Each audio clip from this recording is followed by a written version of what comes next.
জীবনে তো অনেক পাগলামি দেখলাম, এ আবার কোন নতুন পাগলামি? ও মানুষ কথা কয় না কেন? কি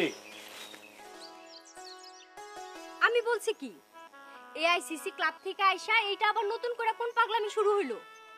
তুমি তো এই ক্লাবের সদস্য। কিন্তু আমি তো কোনো পাগলামি করি না। ঠিক আছে, আজ তুমি আমার সাথে ক্লাবে যাবা, তখন তুমি ওই পাগলের সাথে যোগ দিবা, বুঝতে পারছো?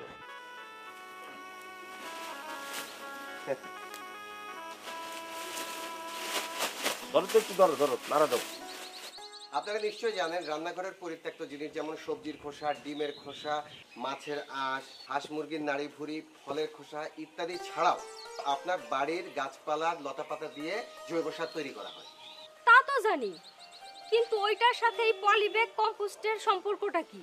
সম্পর্ক বলেন আর পার্থক্য বলেন, পরিবেক প্রক্রিয়ায় উৎপাদিত সারের গুণাগুণ যেমন বৃদ্ধি করে, তেমনি অতি সহজে প্রক্রিয়াজাত করা যায়। তাই নাকি? তাছাড়া এই প্রক্রিয়ায় সার উৎপাদনের সময় অনেক কম লাগে। কয়দিনে সার হইব? 1 থেকে 3 মাসের মধ্যেই এই সার তৈরি হয়ে যায়। এই সারটা যে হয়েছে কেমনে বুঝবো?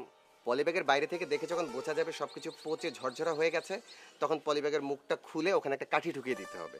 কাঠিটা বের করার পর যদি গরম না লাগে তাহলে বুঝতে হবে সারটা তৈরি হয়ে গেছে। তাইলে তো এই সার আমরা খেতেও ব্যবহার করতে পারি, তাই না?